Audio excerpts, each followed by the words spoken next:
Hey everyone, I'm Ashleigh Banfield and this is Drop Dead Serious. Welcome. It's nice to have you here. Thank you for being here. Also hit subscribe, please. It's a real favor to me and I sure appreciate it if you already have. Also appreciate our members. Thank you.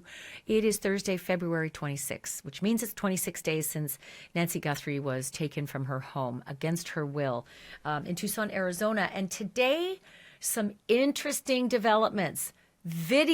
More video has emerged. This courtesy of Fox News. Michael Ruiz from Fox Digital dropped a bombshell, not going to lie. He went far and wide, maybe farther and wider than the sheriff's department did, outside of the 2-mile radius from Nancy Guthrie's home, because sheriffs asked everybody within a 2-mile radius if they could please check their ring cams, right? Sent out an alert to all of these residents. Please check your doorbell cams, your ring cams, your Nest cams, whatever cams you got for any video that you might have recorded. And it's a big window from Jan 1 to Feb 1. But outside that 2-mile radius, they didn't ask those same questions. So super fascinating. Michael Ruiz went outside and his team went outside the 2-mile radius. And wouldn't you know it, they found somebody with video of vehicles that night, early into that morning, right? The morning of February 1st when Nancy Guthrie was abducted. And not only did they find, a dozen vehicles driving at night, they found one that was particularly interesting. Let me give you all the details because I, for one, am astounded that it was Fox that told the sheriff about these videos, not the other way around. It wasn't the sheriff that found these videos because they canvassed, because it's outside of the 2-mile perimeter. So this couple named Elias and Danielle Stratajulius, and I'm not sure if I'm pronouncing it right, Stratajulius. I'm sorry, Elias and Danielle, if I'm wrong. But they told Fox News that they've got these street-facing ring cameras, right, that caught 12 different cars that were passing by their house on the morning of the abduction. Why does that matter? Well, specifically it matters because this house is on back roads. And the back roads lead directly out of Nancy Guthrie's neighborhood. And more interestingly, these back roads avoid major intersections. So if you're really smart and you're trying to avoid detection and you don't want cameras or license plate readers to see you driving at that time of night, you might consider taking back roads. I've watched Brian Enton drive those roads during the day. It is really hard to find your way during the day. You either have to really know that neighborhood well, that giant neighborhood, right? Because we're outside the 2-mile zone.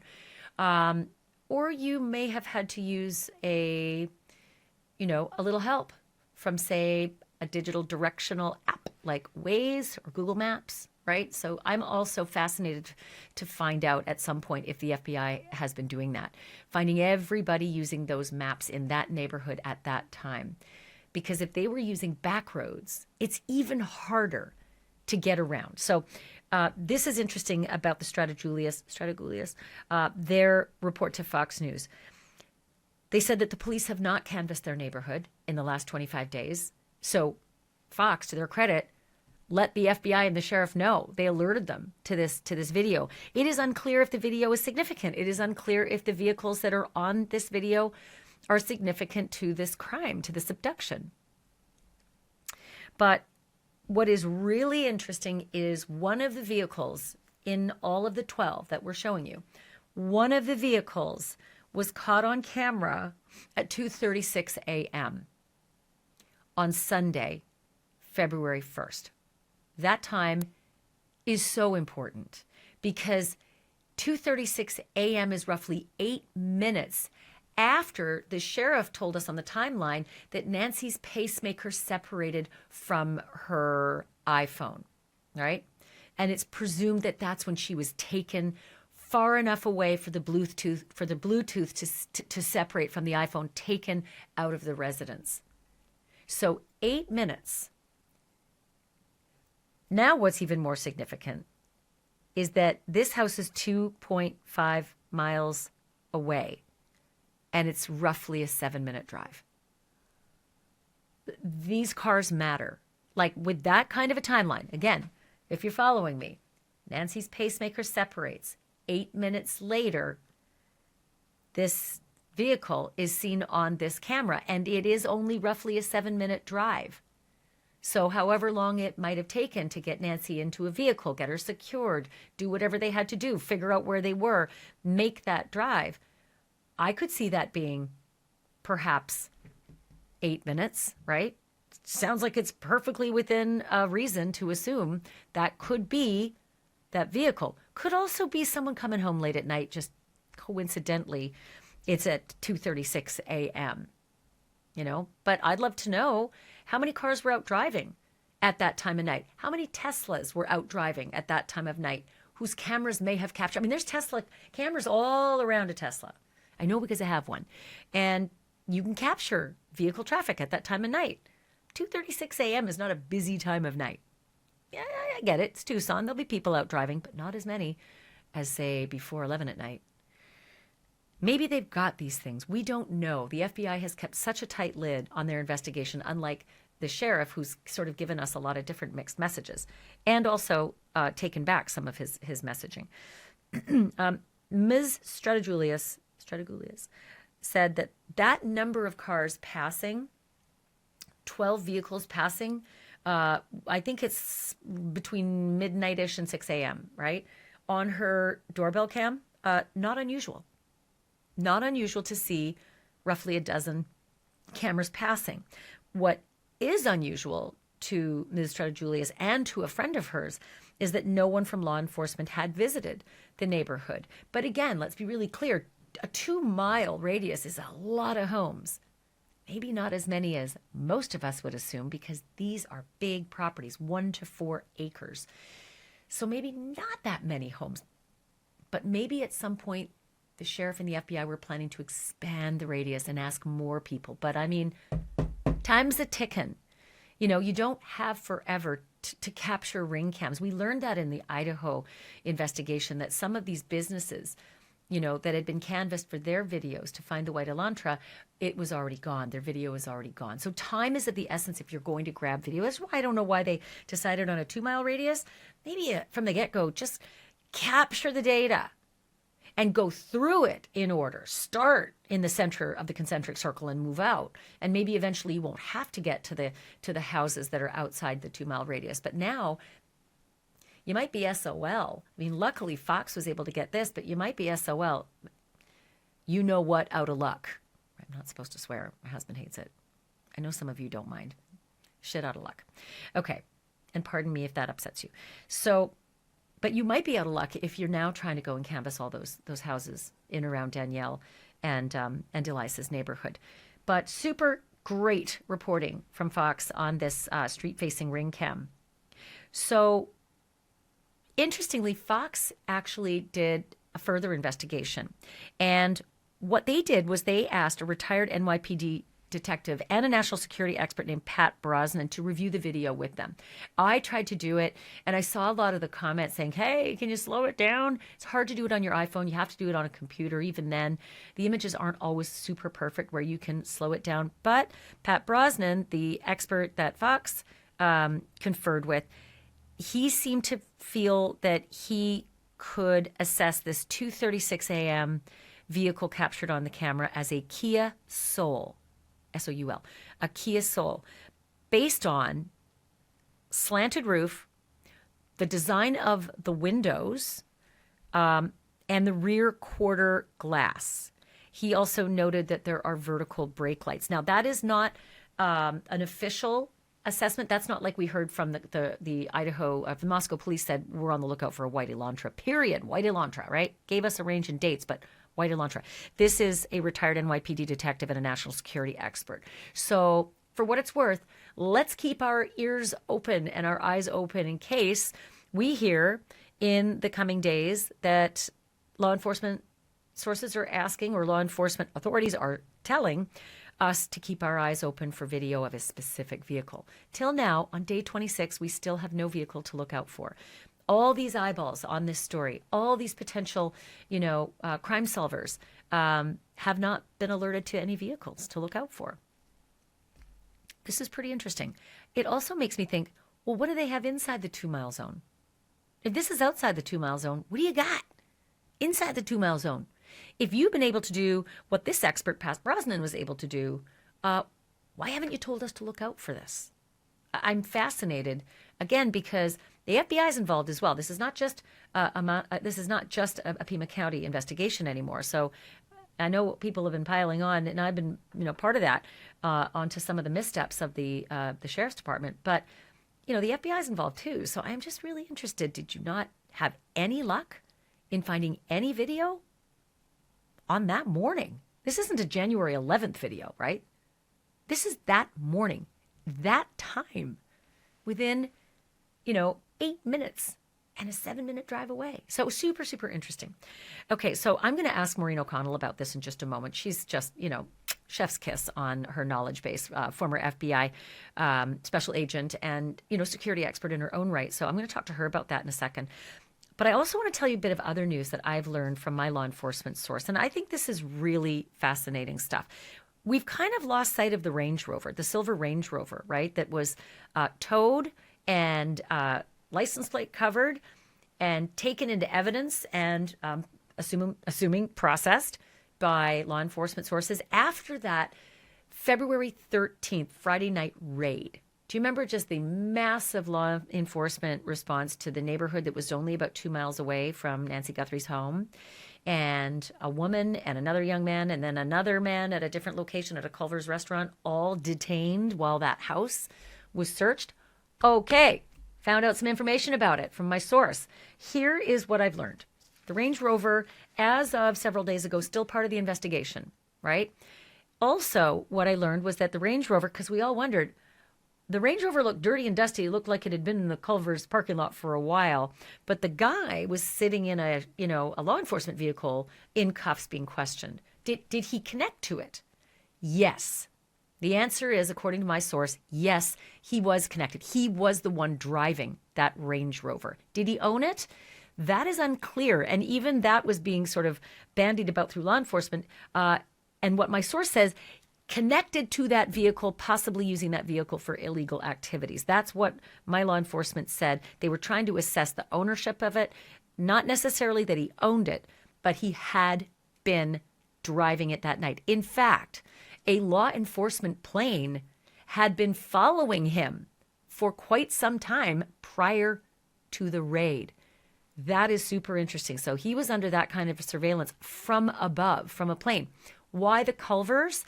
So my source told me that the woman in the home is definitely his mom. Couldn't tell me about the other man being his brother, but there was some reporting that was unconfirmed that the other person was his brother. But the woman who was taken from the home and, according to the New York Times, taken to a neighbor's, and, the neighbor was asking you just, help her to stay here, keep her comfortable while we search the hell out of her house with a warrant.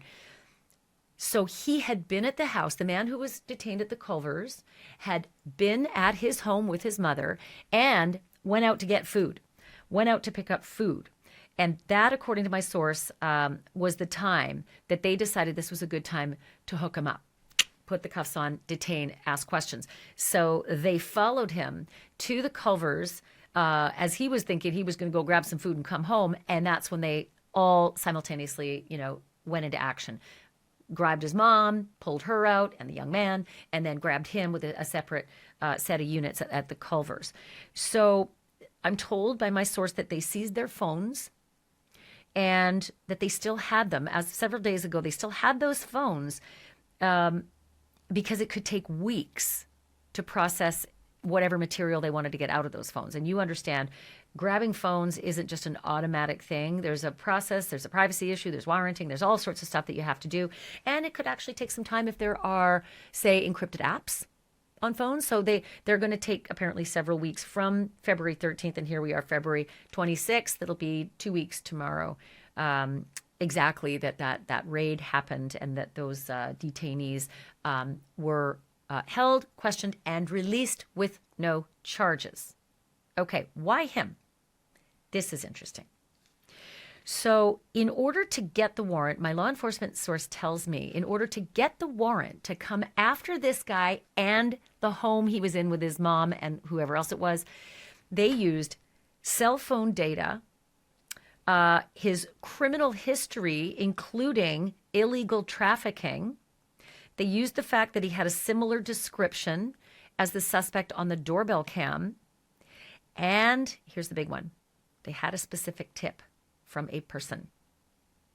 They had a specific tip from a person.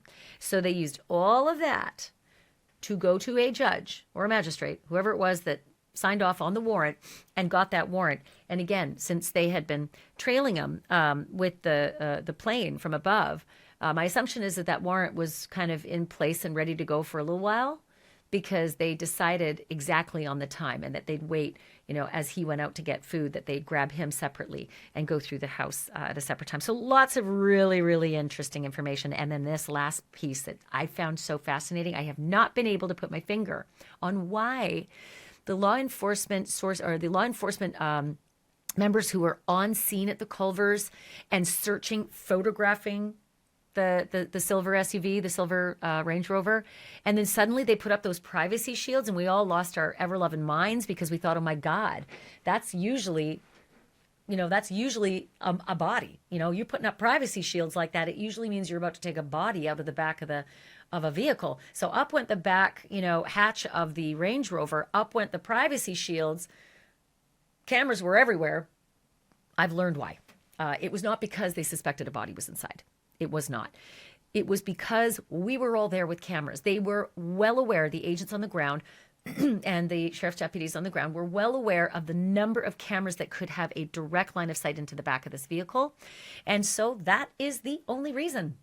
They just wanted to get a better look at the evidence inside the back of the vehicle and not give us that same right, right? So those shields went up just so that they could get eyes on without the window, without the dirty window in between them. But it was not because they had seen anything through those windows that they suspected at the time was a body. It was just solely that, just to keep us prying eyes. And it worked, because all we saw was privacy shields, right? But my God, did it ever lead to crazy speculation that, my God, there might be a body in there, right? And it all dispelled the next day when the sheriff's department said nobody arrested, the detainees released, and that yes, a raid had been executed that night. So lots of really interesting information on that. And as of about a week ago, Brian Enton had said that there was some meat on the bones of that investigation. Super fascinating. Meat on the bones meant that they would still be looking at that. We have not had an update from the sheriff or from the FBI as to the significance of that raid or that part of the investigation. But now that I know that it takes, several weeks, that they had planned to take several weeks to extract information from the phones that they had seized in that raid, makes sense. They still have a lot of work to do, and they've got that evidence, so you don't release it till you've exhausted all of that work.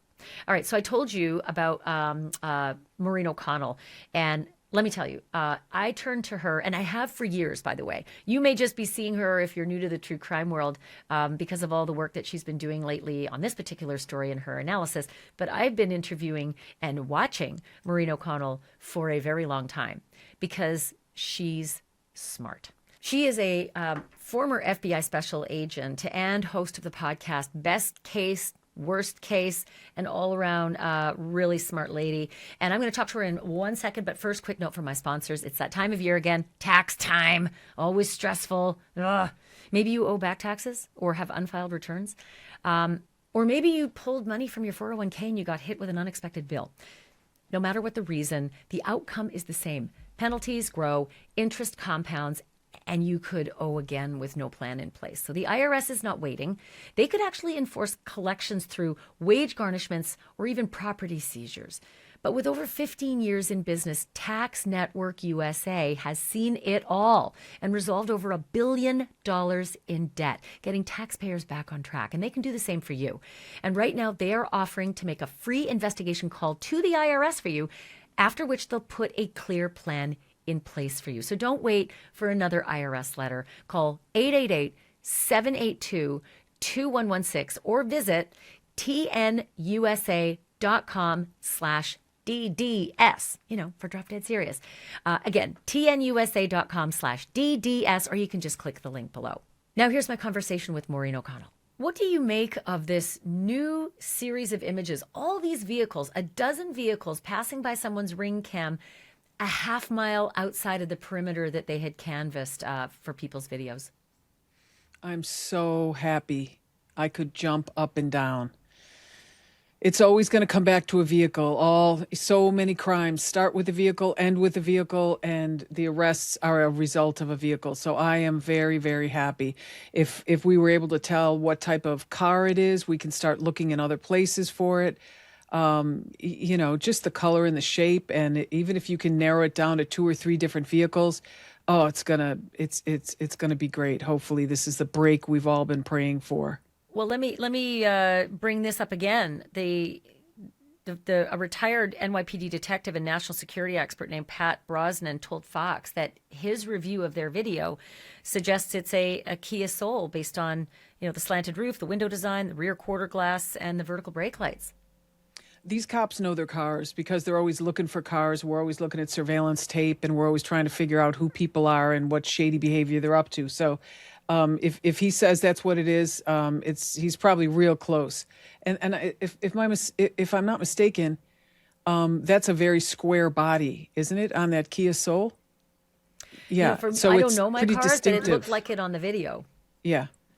All right. I can't wait to see that. That's excellent news. It is, and I'm so interested to hear that the time is 2:36 a.m., which is just 8 minutes after Nancy Guthrie's pacemaker was separated, and it's roughly only a 7-minute drive between these two homes. That's got to mean something. It definitely means something. Whenever you get information on a case, Ashleigh, throwing it up on the timeline is always really important, and it can tell you a lot of things. And that is so close to the time that this potentially happened, and when her pacemaker separated from her phone. Yeah, so her phone was left in her bedroom, and it sounds like they got her out the front door, and when she probably got onto the front porch, her pacemaker lost connection with the phone, and that's probably where this vehicle pulled up, and they put her in the vehicle. And drove off. And so I keep thinking about this neighborhood. It's very, very dark, very hard to navigate.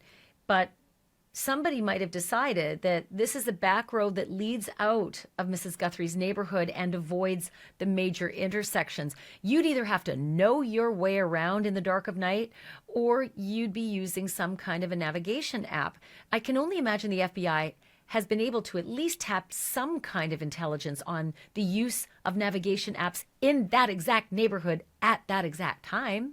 Yeah, or you could roll old school and just do a couple of dry runs. Do dry runs in the day and a couple dry runs at night, which are a lot harder. And when they're coming down that street, they probably had their headlights off. It had to be just pitch black, or just their parking lights, because you don't want to draw attention. And you never know when someone's going to just be walking their dog in the middle of the night. So you just got to be very careful.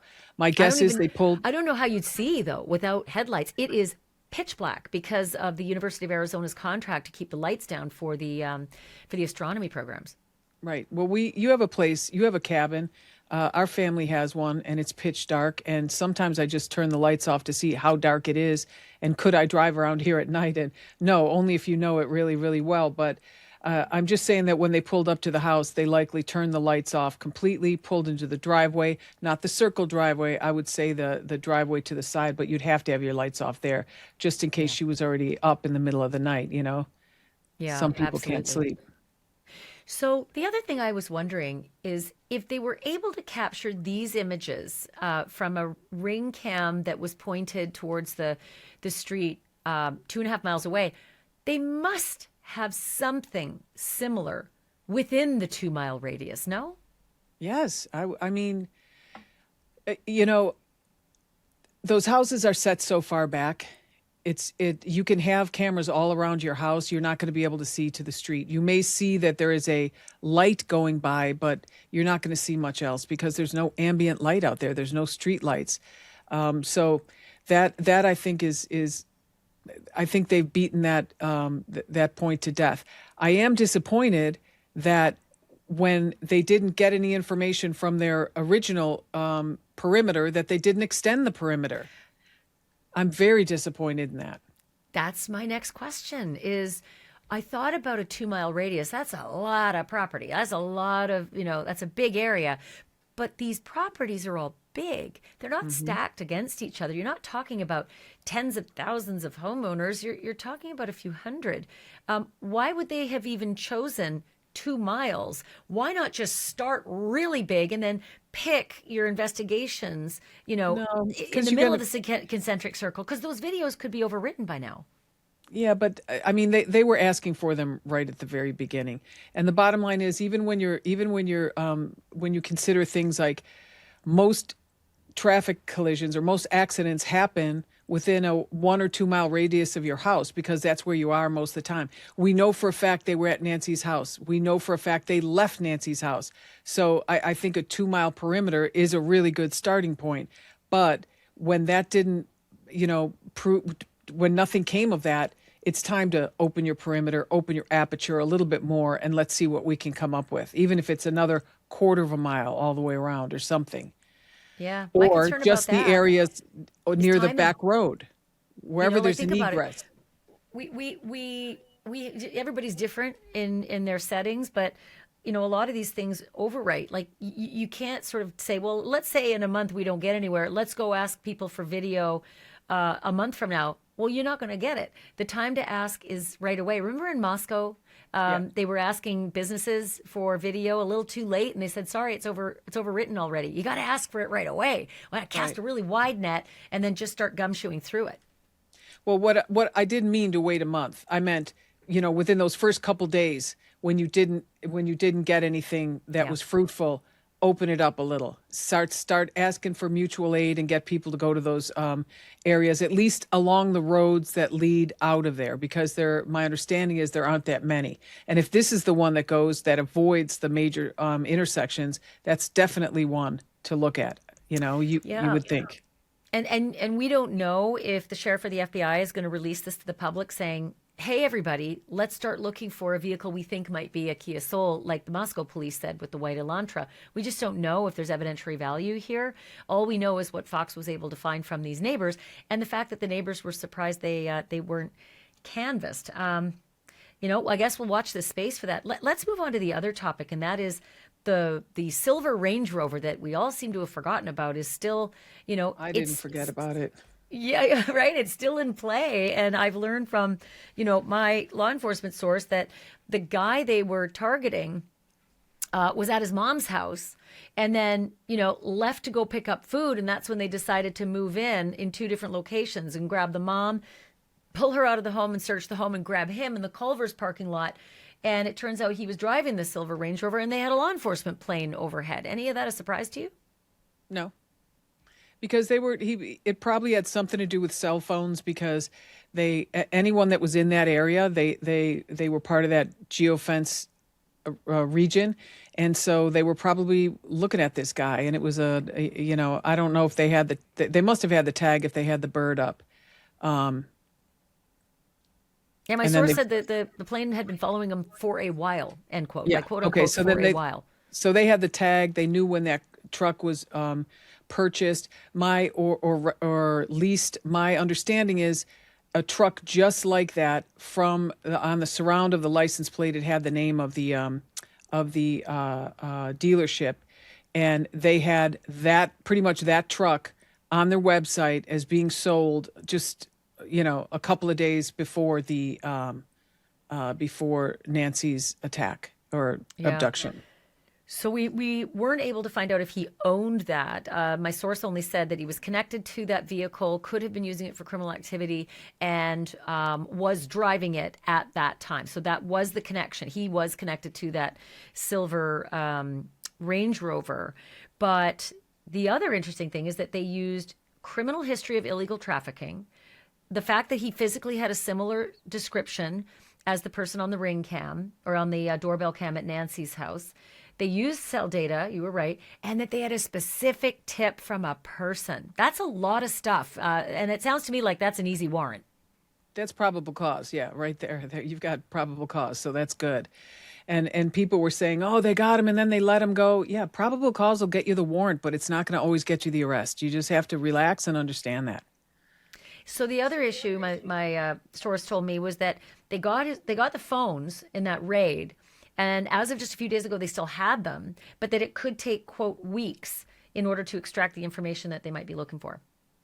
Well, it's not going to take, I mean, it probably wouldn't take that long to get a lot of stuff off the phone. But for encrypted apps where you're going to find all anything you really want to see, that's going to take a lot longer. And obviously they're not cooperating, or it all would have been extracted already. A lot of people have been talking about these two raids that we've watched, and that those who were hooked up in those raids and detained and then released, and if they're innocent, they could it's actionable, that they could sue the department. It's really, really hard to sue the government. It's really hard to sue the police. But I am sort of curious about the mother of this guy, because now my source says this is his mother in the house. She's pulled out of her house. She's taken, according to the New York Times, to the neighbor, where the FBI agents say, could you just look after her for a while we raid her house? Does she have a case, given that she's not the person, she's not the target? No, the but she son lives was the in the target, house. Yeah. If they have a warrant for the house, they've got a warrant for the house. It happens all the time. We would have a warrant for, like, a drug warrant, and it's for let's say one guy named John, and he lives there with 3 or 4 other people.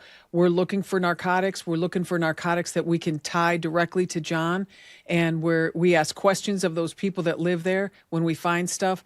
Who does this belong to? Who has dominion and control over this particular room? Or is this his room? Where is his room? All that kind of stuff. And we're able to search the whole house, but we want to be able to tie whatever evidence we find to the offender that we're looking at. Even if he doesn't live there. So he doesn't live. The son doesn't live there? I'm not sure. I'm just curious. If he doesn't live there, they still have that same full right to raid the house if he spends time there. He must be spending the night there, and so he stays there. And they had to bed him down in that location. There had to be a number of different data points to tie him to that location, and oftentimes they'll have to, what we call, bed him down there, meaning we take him there, we follow him there, and we watch his car, and it stays there until, let's say, 11:30 or 12 at night. And then you either sit on it all night, or you come back the next morning at 5 and the car is still there. You've now bedded that guy down in that location. It's interesting. What do you make of the whole use of privacy shields, given that my source said it wasn't about a body? They didn't see a body through the windows. They just wanted to open the hatch, get a good look at what was in the back of the silver Range Rover, and just knew that there were just a lot of prying eyes with camera lenses nearby, and they put those privacy shields up for that reason. I think it's smart. I would do it. I would absolutely do it. We would put those pop-up tents up if we thought we had human remains, and even though it wasn't remains there, I don't know what was back there.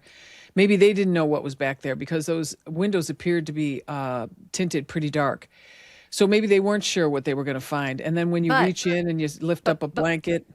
But my source did say they didn't suspect it was a body, and that they put the shields up not because they thought there was a body, just because they wanted to look at the evidence without all the reporters seeing it. That makes sense. I would absolutely do that myself. Yeah. Yeah. Because nothing is the press has been omnipresent with their drones up all around the house since the very beginning, and it's just this insatiable desire for evidence. But we have to, or the law enforcement has to protect the investigation as much as we want to know everything and we want to know it right now. They're charged with, just for Nancy, for her sake, we're trying to protect all the evidence. Well, it is an insanely high-profile case. I mean, I don't have to tell anybody that. If they're watching this podcast, they know it. To that end, what do you make of the activity outside the house yesterday? All the folks showing up in blue suits and walking around the perimeter and walking inside, and the black SUVs with the tinted window, one of them going into the garage, and, the garage door coming down and then it leaving quickly an hour later. Like, what's your read on all the activity? 11 seconds for that garage door, by the way. 11 seconds to go up, 11 seconds to come down, because I'm always thinking about that garage door and that 2 minutes and her getting in the house. And I always think, whoever dropped her off had to go out a different door, because that's just not enough time, Really? to open the garage door, have Nancy walk in. because the police chief said initially 2 minutes. Yeah. 2 minutes, Door went up, and but 2 minutes later it came down. family members got her in the house, got her settled, and got out. You can't do that in that amount of time with an 84-year-old woman with mobility issues.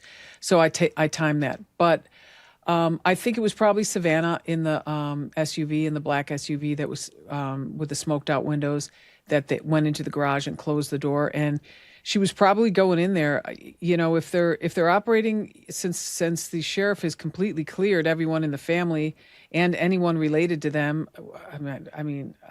Whatever. We're not going to get into that, but maybe they're operating under the assumption that this is some sort of a stalker situation. And if that's the case, the things that would be missing would be Savannah's personal items that might be in her room, like old photos or who knows what. People in situations like this are obviously uber creepy, but they could have just wanted photos of her or some memento that made him or him feel like, oh, she's my girlfriend or something. So That's maybe a she really just went up good into. point. I never thought of that they might have said, we need to go in and assess the inside of the house to see the things that might be missing that maybe we overlooked because it wasn't valuables. Right. Well, initially you're going to look for valuables because that's your assumption. At first blush, that's what this looked like. It's someone who it's a kidnapping and kidnapped for ransom, but that turned out not to be the case, or who knows what this is going to shake out to be, because it's just nothing any of us have ever seen before. But then if you move to someone is stalking her, it would make sense that they're going to take some trophies from her, or what people call trophies. So maybe they had her go in to see what was missing. She was also there not long ago when her mom did that show, and so they already got what Annie and her husband walked them through the house initially, and so they allowed them to tell them what was askew, this is exactly how it always is. Mom keeps her iPad here, that's where it is. This is out of place, this isn't. That would be the morning that you're talking about, Sunday morning when they Yes, called for help. exactly. Yeah. Sorry. So yeah, that morning they were able to walk law enforcement through the house. So today, I think they wanted, my guess, it's just an assumption, but my guess is they wanted Savannah to walk through and see if there's anything she could find that was missing or askew or, whatever. Because the person spent 41 minutes in there, and that's a long, long time. Well, I keep wondering if they did. We only know that the camera was tampered with, but we don't know if that meant that the person entered the house at the time they tampered with the camera. I'm not sure. I'm still, my jury's out on that one. I don't know when they actually entered the house. We don't know the entry time. We just know the separation of the pacemaker time. So I'm curious about that. What do you make of the report that I was able to get from another law enforcement source that the blood droplets inside the house were the same pattern as the blood droplets outside the house, meaning there wasn't a sign of struggle, there wasn't footprints through them. It was more just the same droplet pattern that we witnessed, on the video outside the house. Well, wherever she was bleeding from, the blood droplets were able to drop then, just drop straight down, and because the ones on the porch were all round and appeared to, I didn't get a good enough look at them, but they'll be able to tell, the blood experts will be able to tell exactly how far these droplets fell and whether they came from her mouth or not, because if it came from her mouth, they'll be able to find saliva and other things in there. Just the whole thing is just, we do everything in our lives to just treat the vulnerable members of our community the best way we can, and then to have something like this happen, it just breaks everyone's hearts. I I mean, think it's why everyone's watching so intently, why it's so high profile. It's not just that it's Savannah's mom, it's just who does something like this, that part of the story. I was not able to find out from my source where in the house those blood droplets were, but my source did say that there were a couple things that stood out to them. That was number one, the front doorbell cam gone, my original source, a different source, it said smashed. Back door wide open, blood droplets on the ground, and that the immediate reference was to tell the responding units, got to get out of here. Do not contaminate the scene. This is more to it than a missing woman who might have wandered off. So I don't know if that means so that those strange. that the blood droplets may have been right there in that front entrance area because they were able to witness the door open, or whether they canvassed around the house and saw the blood droplets somewhere there. I can't tell you that. It would be helpful to know where the blood droplets were, though. And then couple that information with Savannah using the words in her video a couple days ago, where she announced that the reward would be $1 million from the family. She used the words, "My mom was taken in the dark of night from her bed, taken from her bed in the dark of night," and I didn't know if she was, literal or if it was literal. And Savannah is a journalist, and she is a broadcaster, and she knows words matter. It was the same terminology the sheriff used early on, and then walked back the next day saying, "I didn't think you'd take me literally. It was just being figurative." But if Savannah was being literal and not figurative, that's a big piece of information that Nancy Guthrie Savannah's may not have been going to be actually. figurative. That's what I thought. Taken from her bed. Yes, and the other reason I would guess that the blood was in the bedroom is because Annie and her husband were probably looking around the house and maybe not looking at that other side of the bed where the slider door is, But her mom had hearing issues. And if the person was yelling commands at her, she would not be able to hear them. And that may have been what caused whatever injury she had, because they thought she was ignoring them or whatever, and even trying to yank on her or something to get her out of the bed. And she had to, put her hearing aids in, because I know I have a sister that can't hear without her hearing aids. And I mean, she can't hear anything. And so it's frightening. First of all, to be that frightened. Secondly, to not have your hearing aids in and you can't even communicate. It's just the worst case scenario. Well, and Maureen, the New York Times did a piece talking to Nancy Guthrie's friends, and one of the friends said that she had recently begun using powerful hearing aids, which you're spot on. Her hearing would be very compromised if she was using powerful, those are the words used, hearing aids. Yep. She's 84. It happens. Let's talk a little bit about there's so much sleuthing going on online, and there's an image, if you zoom in on the perpetrator's pocket, there's something sticking out of the perpetrator's pocket. I thought at first it was the corner of an iPhone, but as I read through a lot of other folks who've put in their thoughts, some said it looked like maybe a lockpick pen, which I didn't realize. I mean, it stands to reason. A lockpick pen kind of looks like it might be that. Or maybe even a walkie-talkie, which some people have said, well, that suggests that this person was working with an accomplice. It could be a lockpick, I guess. But it looks to me, and I'm pardon me while I look down here, but it looks to me to be just a radio, like a radio antenna. I'm looking for that one. Like a walkie-talkie? Yep, like a walkie-talkie, because these guys didn't have phones on them. If they had phones on them and the bureau didn't pick them up, I mean, I don't know what to tell you. But if you look at that, if you look at some of these walkie-talkies that people have, you could call the car up without using your phone. You could tell your buddy, hey, pull it up into the Circle Drive now. And yeah, just like these. Sure. Yeah, those ones that we were talking about earlier. Do you think that very very small area of an image looks like the antenna of a walkie-talkie more so than the edge of a phone?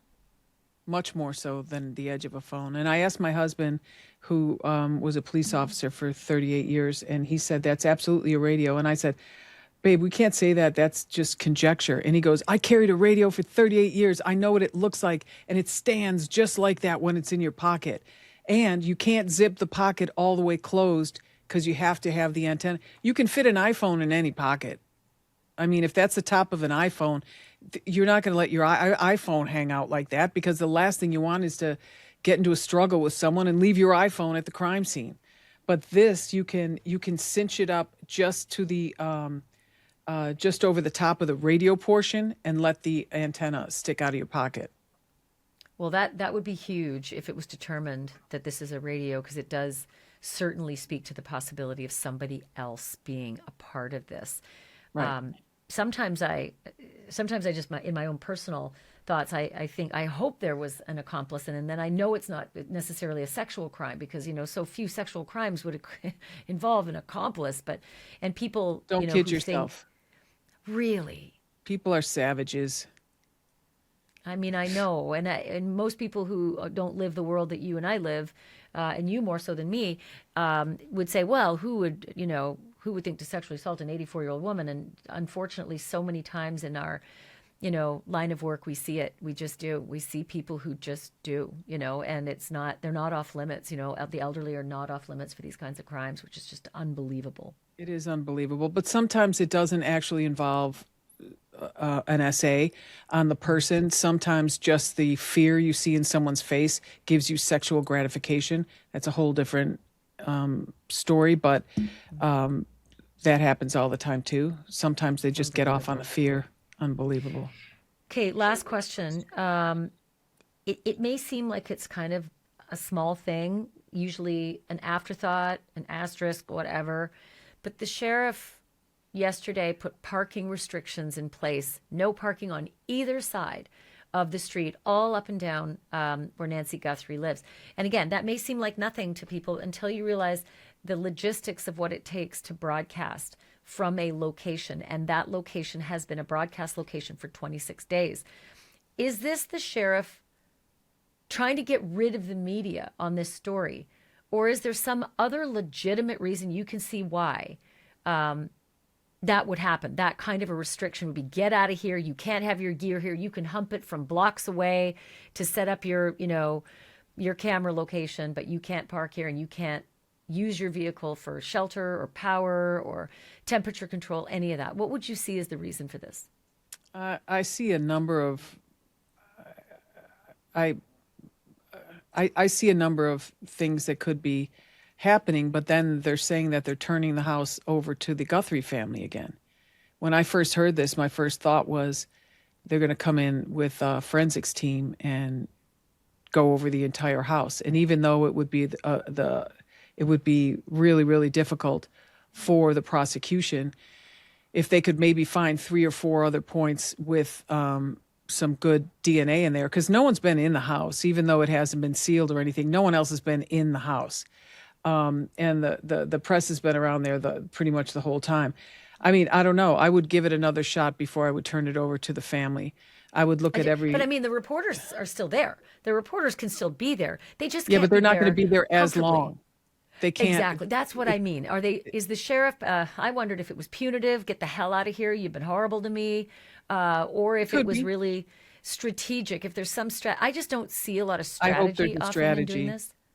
I hope it's a strategy, and I hope it involves an evidence response team getting in there and just going bananas. Because the one thing you want if you bring a big team in there is you want the whole street. You want everybody to be able to park their vehicles, have all their stuff, open their trunks, without people, all up in their business. The same thing like you talked about with those tarps that they were holding up. Nobody likes to work under those conditions, because a lot of this type of work requires, especially if you have younger people on the scene, they'll say, so for a scene like this, do you think it's better to use this or that? And you can't have anyone else hear that, because then you're going to get ripped apart on the stand. Because sometimes it's just a matter of, hey, do I use these cotton gloves under these nitrile gloves, or do you think I should use this other one because you sweat a lot? And someone with experience would be able to just say, you do this. It's what law enforcement is. We help out and mentor the younger generation, and so if it was something like that, yeah, if it's something like that, I'd be so happy, because even though it would be a long, hard road, I think they could get a lot from it. I don't know what the search and evidence collection actually looked like those first 48 hours, and I've seen how well the Pima County Sheriff deputies are working with the FBI. They're all getting along great at the boots on the ground, but it's usually just the managers that are fighting with each other, or the hires up. Listen, But I don't know this business as well as you guys do, but I am just astounded that the bracket for the Nest Cam was left on the house, because if that guy had a bite light in his mouth, the only way to get a bite light in and out of your mouth is to take it, put it in, or and you take got it out saliva with everywhere. your I've been hands. saying that since the beginning.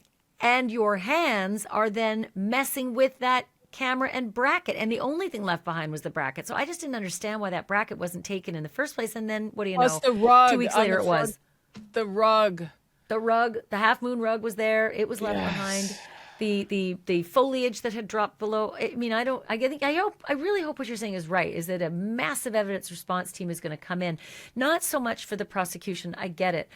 There's a lot of chance for some of that ship to have sailed. But to find her, that's the number one priority. Find her. And then prosecute after. I get it. It's important. But the most important thing is just find her, whatever it takes. Well, it seems like there's a lot of activity. There's a lot of bees buzzing around. Just this since Savannah offered up that $1 million